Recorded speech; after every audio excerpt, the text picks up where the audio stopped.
ഇതൊരു വല്ലാത്ത ജാതക പ്രശ്നമുള്ള കുട്ടിയാണെന്നാ തോന്നുന്നത്.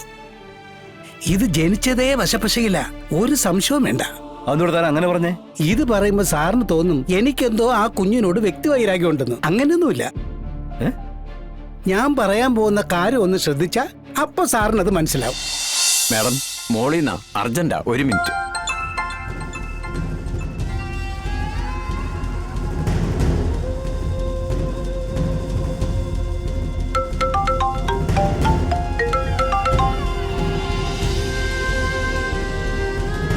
മാഡം, ആശ്രമത്തിൽ നിന്നും ജഗദീപ് വിളിച്ചിരുന്നു. സത്യമയുടെ അറസ്റ്റ് അടക്കം ആസൂത്രണം ചെയ്തിരിക്കുന്നത് സുസ്മിതയുടെ നേതൃത്വത്തില്. സോമശേഖരൻ സുസ്മിതയുടെ ചരട് വലിക്ക് ഒത്താശ ചെയ്യുന്ന ആളാണ് മാഡം. സുസ്മിതയുടെ ചട്ടുകം.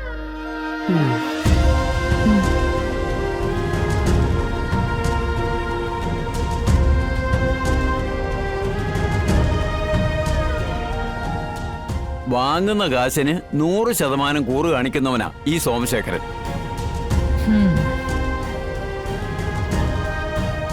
സ്റ്റേഷൻ ജാമ്യം പോലും കൊടുക്കാതെ അകത്ത് പിടിച്ചിട്ടിരിക്കുക. കാണണോ? ആ കാഴ്ചയൊന്ന് കാണണോ? വേണമെങ്കിൽ ഞാൻ കാണിച്ചു തരാം. എനിക്ക് അപ്പോഴേ സംശയം ഉണ്ടായിരുന്നു തന്റെ പിന്നിൽ ഒരാളുണ്ടെന്ന്. അതാരാണെന്ന് താൻ തന്നെ എനിക്കിപ്പോ കാട്ടിത്തരുകയും ചെയ്തു.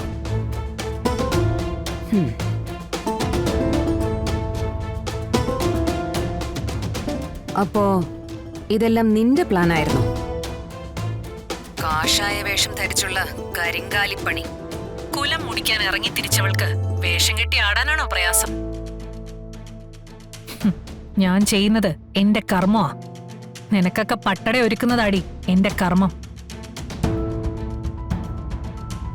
ഓരോരുത്തരെയായി ഞാൻ അതിൽ വെക്കും, എന്നിട്ട് പച്ചയ്ക്ക് കത്തിക്കും. എന്റെ ജീവിതം തകർത്തതിന്റെ പക നിന്റെയൊക്കെ കുടുംബത്തോടെ കത്തിച്ചോണ്ട് അഗ്നിസാക്ഷിയായിട്ടൊരു ബലിതർപ്പണം. അതിനി ഒരുപാട് കാത്തിരിക്കേണ്ട കാര്യമൊന്നുമില്ല. ഓരോന്നോരോന്നായി ഞാനിങ്ങനെ എടുക്കും. ആദ്യം നറുക്ക് വീണത് പാവം സത്യഭാമയ്ക്കായി പോയിന്ന് മാത്രം. സുസ്മിതേ, നീ കളിക്കുന്നതേ തീക്കളിയാ. കത്തുന്ന വിറകുകൊള്ളി കൊണ്ട് പുറം ചൊറിയുന്ന ഏർപ്പാട്. നിനക്ക് സ്വപ്നം കാണാൻ പോലും പറ്റാത്തത്ര ഉയരത്തിലാ ഞാനിപ്പോ. പഴയ ശാലിനി നിന്റെ കുതന്ത്രങ്ങൾക്ക് മുന്നിൽ ഒരു പക്ഷെ പകച്ചു നിന്നിട്ടുണ്ടാവും. പക്ഷേ നീ അതിന്റെ ആവേശം ഉൾക്കൊണ്ടുകൊണ്ട് ഇപ്പൊ എന്നോട് നേരിടാൻ വന്ന, നീ ചിന്തിക്കുന്നതിനപ്പുറം എനിക്ക് പ്രവർത്തിക്കാൻ പറ്റും. ഒന്നുകൂടി ഞാൻ പറയുന്നു, ജയിക്കൂന്ന് ഉറപ്പുണ്ടെങ്കിൽ മാത്രമേ നീ ഇനി പോരിനിറങ്ങാവൂ. ഇല്ലെങ്കിൽ നിന്നെ രക്ഷിക്കാൻ നീ ഇപ്പൊ എടുത്തണിഞ്ഞിരിക്കുന്ന കാഷായ വേഷത്തിന് പോലും കഴിഞ്ഞെന്ന് വരില്ല. ഒരുപാട് യുദ്ധത്തിൽ പരാജയം സംഭവിച്ചാൽ പിന്നെ തോൽക്കുന്നവന്റെ മനസ്സ് ചെന്ന് നിൽക്കുന്നത് ചാവേറില്ല. സ്വയം അങ്ങ് ഒടുങ്ങിയിട്ടാണെങ്കിലും ശത്രുവിന്റെ ജീവൻ എടുക്കുക.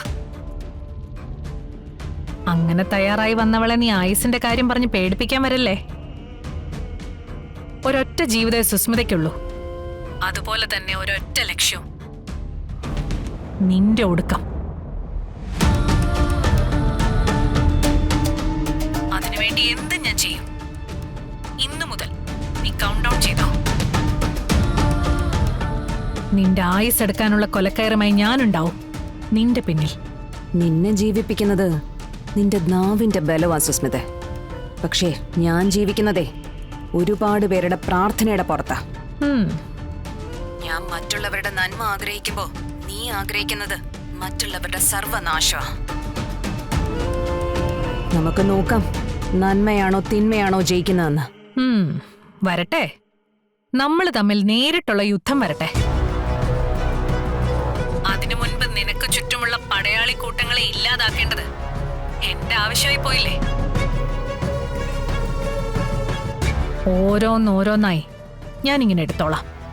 അതിന് നിനക്ക് ആയുസ്സും ആരോഗ്യവും ഉണ്ടാവട്ടെന്ന് മനസ്സ് നിറഞ്ഞങ്ങ് പ്രാർത്ഥിക്കുന്നു. നമുക്ക് കാണാം. നിനക്ക് ആയുസ്സുണ്ടെങ്കിൽ മാത്രം.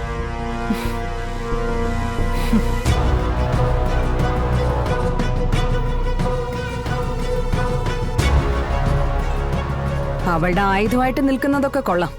പക്ഷേ അത് തിരിഞ്ഞ് സ്വന്തം കഴുത്തിന് നേരെ വരാതെ നോക്കിയാ കൊള്ളാം. ഭസ്മാസുരന് വരം കൊടുത്ത് ശിവഭഗവാന്റെ കഥ ഫോണിൽ അടിച്ചു നോക്കിയാ കിട്ടും. ദാ എടുത്ത് കാണ്.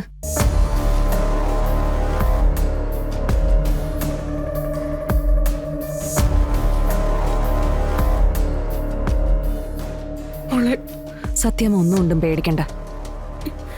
നാളെ സത്യാമ്മയെ കോടതിയിൽ ഹാജരാക്കുമ്പോ ജാമ്യം വാങ്ങിയിരിക്കും. അതിന് ഞാൻ തന്നെ ഉറപ്പ്. സത്യാമ്മയുടെ ശാലിനിയുടെ ഉറപ്പ്.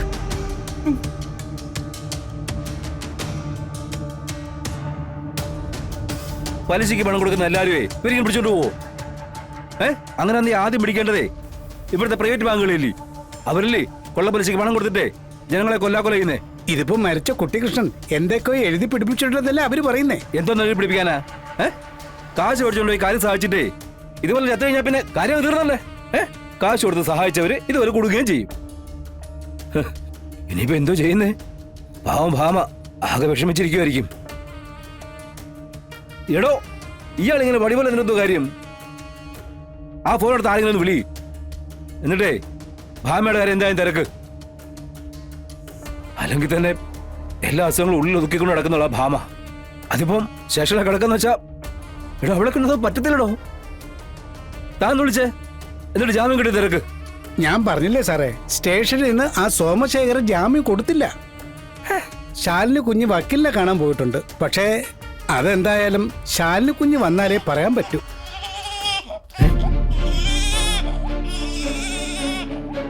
പൊന്നി, പൊന്നി, അതിന്റെ വായി നടക്കാൻ ആരുമില്ലേ? എനിക്കല്ലേ തന്നെ ഭ്രാന്ത് പിടിച്ചിരിക്കാം ഇവിടെ. പൊന്നി, എന്താ സാറേ? വേണ്ടേ ആ കൊച്ചിനെടുത്തണ്ടേ കൊടുത്തേ പോ. കഞ്ഞി അടുപ്പത്ത് കിടക്കുക, അവിടുന്ന് മാറിയാ അത് തിളച്ചു പോവും. കഞ്ഞി കുടിച്ചില്ലെങ്കിലും വേണ്ട, ആ കൊച്ചിന്റെ കരച്ചിൽ അതിനെ ഈ വീട്ടിൽ കേൾക്കണ്ട. പോ എടുക്ക് പോ. സാറേ, ഇതൊരു വല്ലാത്ത ജാതക പ്രശ്നമുള്ള കുട്ടിയാണെന്നാ തോന്നുന്നത്. ഇത് ജനിച്ചതേ വശപ്പശയില്ല, ഒരു സംശയവും വേണ്ട. അതുകൊണ്ട് താൻ അങ്ങനെ പറഞ്ഞേ? ഇത് പറയുമ്പോ സാറിന് തോന്നും എനിക്കെന്തോ ആ കുഞ്ഞിനോട് വ്യക്തിവൈരാഗ്യം ഉണ്ടെന്ന്. അങ്ങനെയൊന്നുമില്ല. ഞാൻ പറയാൻ പോകുന്ന കാര്യം ഒന്ന് ശ്രദ്ധിച്ചാ അപ്പൊ സാറിനത് മനസ്സിലാവും. താൻ തോച്ചാ പറയടോ. ഈ കുട്ടി വയറ്റിൽ ജന്മം എടുത്തപ്പോ തന്നെ ഇതിന്റെ മുത്തശ്ശിക്ക് ആ വീട്ടിൽ നിന്ന് ഓടിപ്പോയേണ്ടി വന്നോ? മുത്തശ്ശിയാ? ശാരദാമ്മയ്ക്കേ. കുടുംബശ്രീ വീടിന്റെ നെടുന്തൂണായ ശാരദാമ്മയെ വരെ ആ വീട്ടിൽ നിന്ന് ഇറക്കി വിട്ടിട്ടാ ഈ കൊച്ചിന്റെ വരവ്.